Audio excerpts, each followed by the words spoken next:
law. They called the police on us for that, but that was about. There wasn't any like police stuff until my 17, 18, like 18 years old, 19 years old when I started doing heroin. And you were still in high school. I was still in high school when I was doing heroin. How'd you get introduced to drugs in the first place?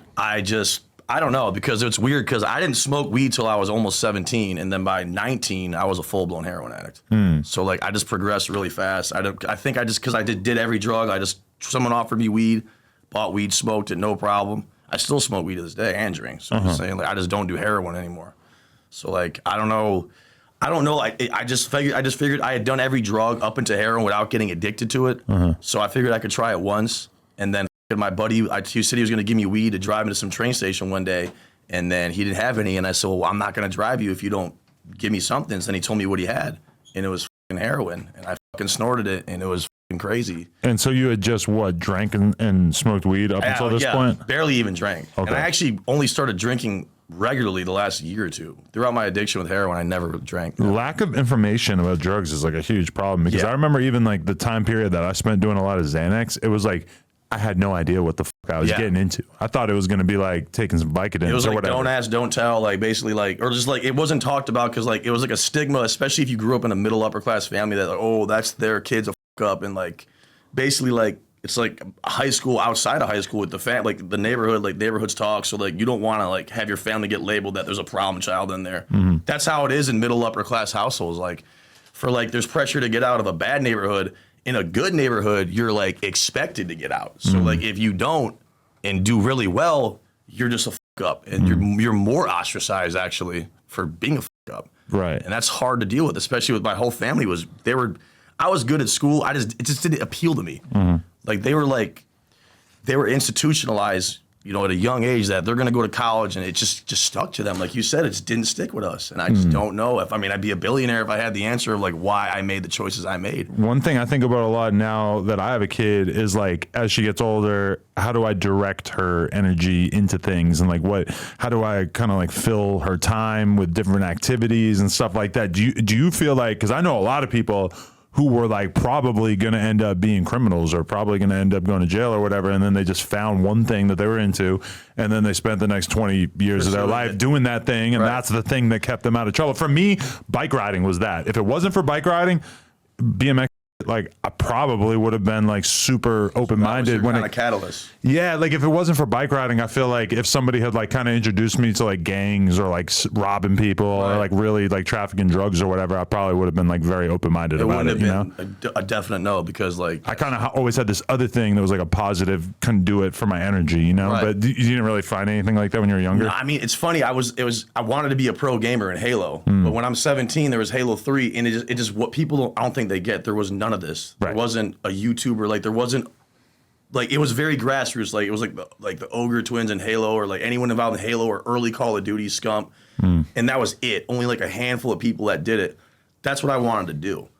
So like when I got off heroin, that was kind of like, that's what I targeted. I wanted to be a pro gamer, even though this was like at 27 this time, years later. So you smoked heroin once, or did you smoke it or inject it? I snorted it, okay, and then I started shooting it for 10 years. Okay. Yeah. And how does your life change as you get habituated towards this? Well, you know, I'm glad you asked it so I can explain it, because basically it's a very nefarious and insidious addiction in how it works. It's very subtle, because a lot of people think you do it once and you get addicted. Obviously, your brain recognizes the high. It understands the potency of it. It grasps it's feeling really good, but you aren't going through dope sickness the first time you do it.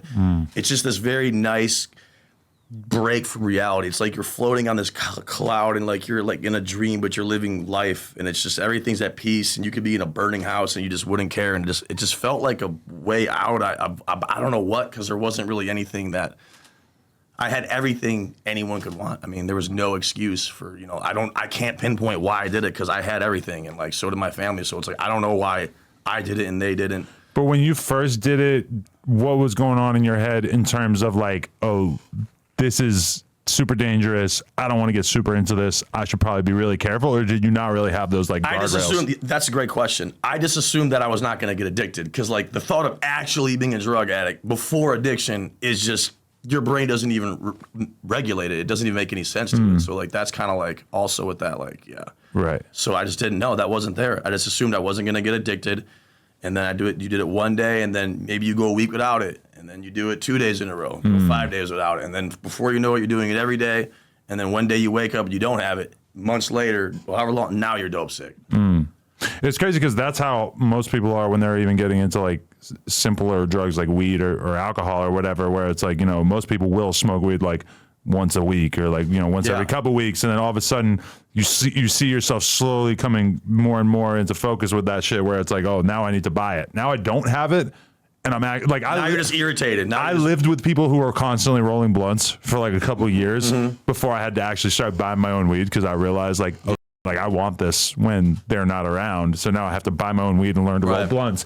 And that was like a fucking weird realization to be like, oh, I'm that kind of guy now. And I didn't even realize I was getting to that point. Humans are creatures of habit. And, depending on the environment, the addiction can just go in so many weird crisscross. It can just be navigated by environment. It can be navigated by so many external circumstances.